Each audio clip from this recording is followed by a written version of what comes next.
স্বর্ণ মিত্র সম্পূর্ণ স্বর্ণ মহোদয়মা স্বর্ণ ইন্দ্র বৃহস্পতি স্বর্ণ বিষ্ণু শান্তি শান্তি শান্তি হরি ওম ভদ্রং কর্ণেভি সিংহাং দেবা।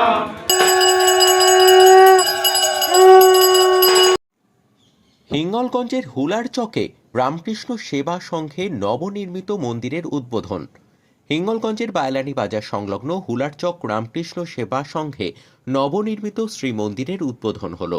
রবিবার মন্দিরের দ্বারোদ্ঘাটন করেন টাকি রামকৃষ্ণ মিশন আশ্রমের সম্পাদক, সুন্দরবন রামকৃষ্ণ বিবেকানন্দ ভাব প্রচার পরিষদের সভাপতি স্বামী পরিশুদ্ধানন্দজি মহারাজ। বর্ণাঢ্য শোভাযাত্রার মধ্য দিয়ে নগর পরিক্রমার পর শ্রীমন্দিরের দ্বার উদ্ঘাটিত হয়।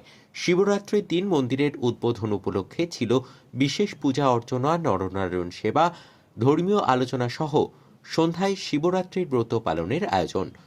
রামকৃষ্ণ মিশনের বিভিন্ন কেন্দ্রের সন্ন্যাসীরা ছাড়াও দূর দূরান্ত থেকে ভক্তরা উপস্থিত হন প্রত্যন্ত সুন্দরবন এলাকার এই মন্দিরে।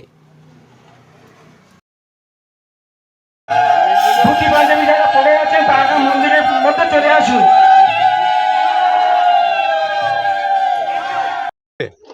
যদিও হাসনাবাদ থানার অধীনে, কিন্তু শহর থেকে অনেক দূরে এবং যোগাযোগ ব্যবস্থা অত সুন্দর নয়।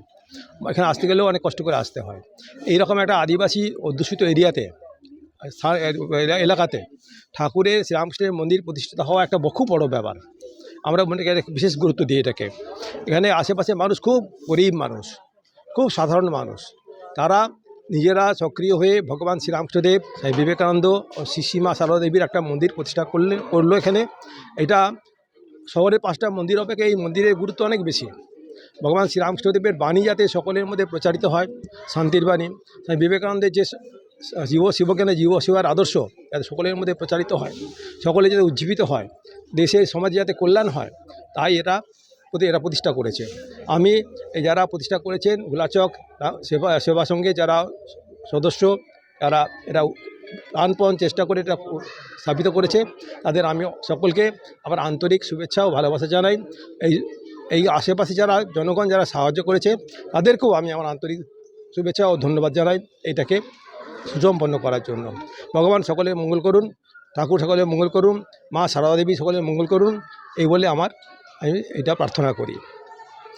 হুলারচক রামকৃষ্ণ সেবা সংঘ শুধু যে মন্দিরটা বসছে তা নয়, এখানে অনেক রকম সমাজসেবার কাজ চলে থাকে। শীতের আগে কম্বল বিতরণ হয়, পূজার আগে বস্ত্র বিতরণ হয়, এবং ছোটো ছোটো বাচ্চাদের পড়ানোর জন্য এখানে চাইল্ড কেয়ার প্রজেক্ট চলে। এছাড়াও বিভিন্ন রকমের সমাজসেবার কাজ এরা করে থাকছেন। যখন ঝড় ঝঞ্ঝা, বার্তা, ফ্লাড, ঘূর্ণিঝড় হয়, তখন এরা এই সেবা সংঘ প্রাণ দিয়ে ঝাঁপিয়ে পড়ে। আমরাও এনাদের সাহায্য করার চেষ্টা করি। এনাদের যারা এই মন্দিরের সঙ্গে এই সেবা কার্য আরও বিশেষভাবে করতে পারে, এটা আমি এদের কাছে অনুরোধ রাখছি। অসহায় দরিদ্র নিপীড়িত মানুষদের প্রাক পূজা বস্ত্র, শীত বস্ত্র এবং যারা পড়াশুনো করার সুযোগ পায় না তাদেরকে পড়ার সুযোগ করে দিতে পারি, এবং অগণিত ভক্তগণ আছেন তারা দানটা পাঠান। আজকে আমাদের মধ্যে বিভিন্ন প্রান্ত থেকে বহু ভক্তগণ এসছেন, তারাও জেনে যেতে পারবেন। সকাল থেকে প্রভাত ফেরি হয়েছে, মন্দিরের দ্বার উদ্ঘাটন হলো এবং শিবজ্ঞানের জীব সেবার উদ্দেশ্যে নারায়ণ সেবা চলবে, বস্ত্র বিতরণ হবে এবং সন্ধ্যায় শিবরাত্রি ব্রত উদযাপিত। আমি খর্দা রহরা উত্তর 24 পরগনা থেকে আসছি। অত্যন্ত সুন্দরবন এসে আপনি কীরকম? হ্যাঁ, উনি বলছিলেন অটোয়ে আসতে যে এখানে যদি কেউ অসুস্থ হয়ে পড়ে তাকে কাছাকাছি কোনো হাসপাতালে নিতে হলে তো সাংঘাতিক অবস্থা। 1 ঘন্টা 15 মিনিট আমরা অটোয় স্টেশন থেকে এলাম। তো এখানে একটা এরকম আশ্রম হলো, সাধারণ মানুষের উপকারে লাগবে। তাদের দুটো মানুষের দরকার, একটা হলো শিক্ষা আর একটা হলো স্বাস্থ্য। এই দুটোর উন্নয়নে নিশ্চয়ই মিশন সব জায়গায় কাজ করে, এখানেও করবে বলে আমার দৃঢ় বিশ্বাস। আমার নাম অভিজিৎ গোস্বামী।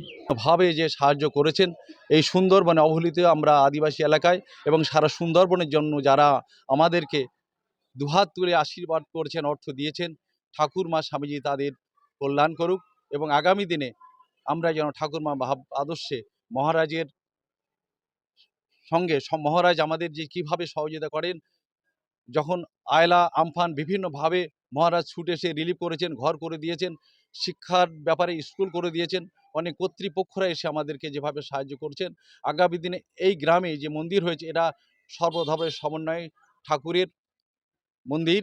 এই মন্দিরে সকলকে আহ্বান করব যারা আমাদেরকে এইভাবে সাহায্য করেছেন, আগামী দিনে সুন্দরবনের জন্য কাজ করার জন্য সকলেই সাহায্য অনেক মানুষকেই ঠাকুরের সঙ্গে সংযুক্ত করার সাহায্য পেয়েছি এবং যারা এইভাবে দান করে আসছেন তাদেরকে আমরা সবসময় আহ্বান করি যে কোনো সময় তারা আসুক, আমরা তাদের সঙ্গে কাঁধে কাঁধ মিলিয়ে ঠাকুরের কাজ করব। আর আমরা সুন্দরবনের আরও বিভিন্ন জায়গায় ঠাকুরের নাম যাতে ছড়ায়